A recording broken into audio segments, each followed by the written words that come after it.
ఓం గం గణపతయే నమః. ఓం శ్రీ గురుభ్యో నమః.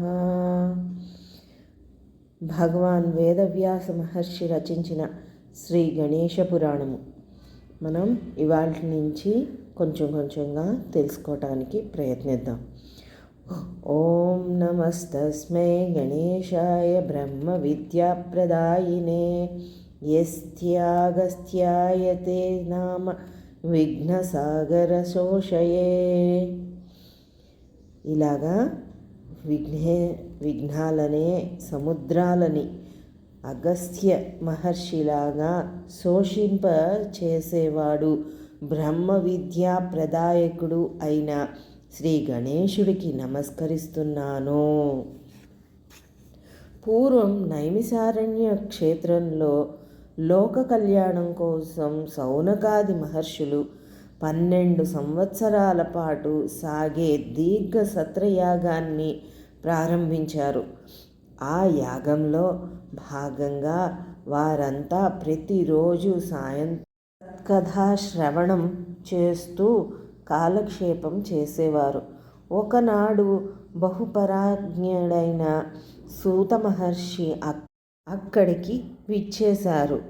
ఆ మహానుభావుణ్ణి చూసిన మునులంతా ఆయనకి తగిన స్వాగతం సత్కారాలు జరిపి ఇలా ప్రార్థించారు.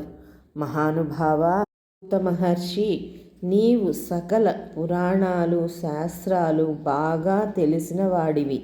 నీలాంటి వక్త లభించటం శ్రోతృలకు ఎంతో అదృష్టం. ఎన్నో జన్మల్లో పుణ్యం చేసిన వారికి మాత్రమే ఆ అదృష్టం లభిస్తుంది. నీ దర్శనంతోనే మేమెంతో పవిత్రులమయ్యాము. మా జీవితాన్ని తరింపచేసే భగవత్ కథల్ని నీ నుండి వినాలనుకుంటున్నాము. కనుక మా మీద దయచేసి అటువంటి దివ్య కథల్ని మాకు శ్రవణానందకరంగా వినిపించి మమ్మల్ని ధన్యుల్ని చేయవలసిందిగా మునులు చేశారు ప్రార్థన.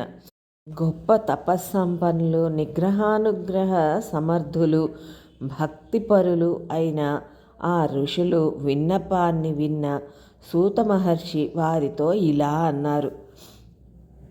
పరమ పవిత్రులైన మునీశ్వరారా, మీ కోరిక ఎంతో పవిత్రమైనది, అన్ని లోకాల్ని తరింపచేసేది. అది నన్ను తరింపచేస్తుంది.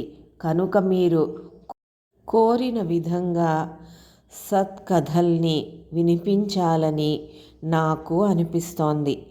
మహనీయులారా, నేను అష్టాదశ మహాపురాణాలని, ఉపపురాణాలని, ఉపోపపురాణాలని మా గురువులైన వ్యాస మహర్షుల వారు అనుగ్రహంతో శ్రవణం చేశాను. నేను తెలుసుకున్న ఉపపురాణాలలో ఎంతో గొప్పది శ్రీ గణేశ పురాణం. ఇది అంత సులభంగా లభించేది కాదు. గణేశుణ్ణి ఒక్కసారి స్మరించిన వెంటనే సకల విఘ్నాలనే మంచుతెరల సూర్యోదయంతో తొలగిపోయినట్లు పటాపంచలైపోతాయి. గణేశుడు తన భక్తులకి కార్యసిద్ధిని కలిగిస్తాడు.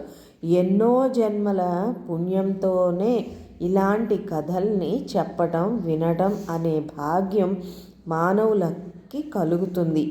నాస్తికులు, శ్రద్ధ లేని వాళ్ళు ఏ మాత్రం ఈ పురాణాన్ని వినటానికి అర్హులు కాదు.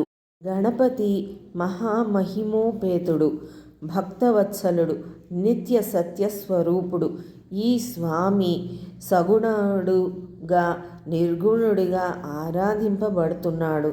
సృష్టిలో ఉన్న సకల వేదాలకి, సకల మంత్రాలకి ఆదిలో ఉన్న ఓంకార బీజ స్వరూపుడే ఈ గణేశుడు. ఇంద్రాది దేవతలంతా గణపతిని ఓంకార స్వరూపుడుగానే తమ హృదయాల్లో నిరంతరం ధ్యానిస్తుంటారు. సకల లోకాలకే కారణమైన వాడు, ఆది మధ్యాంతరహితుడు ఇతడే. బ్రహ్మ, విష్ణు, మహేశ్వరులు ముగ్గురు గణేశుడి ఆజ్ఞతోనే సృష్టి స్థితిలయల్ని నిర్వహిస్తున్నారు. స్వామి ఆజ్ఞతోనే గాలి వీస్తోంది, అగ్ని ప్రజ్వలిల్లుతోంది, జలాలు ప్రవహిస్తున్నాయి.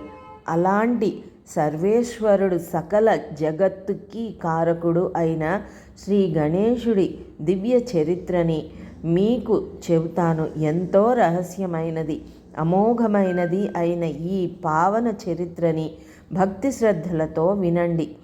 పూర్వం ఈ గణేశ పురాణాన్ని బ్రహ్మదేవుడు తొలిసారిగా వ్యాస మహర్షికి ఉపదేశించగా ఆయన దాన్ని తిరిగి భృగు మహర్షికి చెప్పారు. ఆ భృగు మహర్షి కాలాంతరంలో సోమకాంత మహారాజుకి ఈ పురాణాన్ని ప్రబోధించాడు. ఇప్పుడు ఈ పురాణాన్ని భృగు మహర్షికి, సోమకాంత మహర్షికి మధ్య జరిగిన సంవాదంగా మీకు చెబుతాను. చూశారు కదండి, మనం వచ్చే భాగాల్లో ఈ భృగు మహర్షి, సోమకాంత మహర్షి మధ్య జరిగే సంభాషణని మనం తెలుసుకుందాం.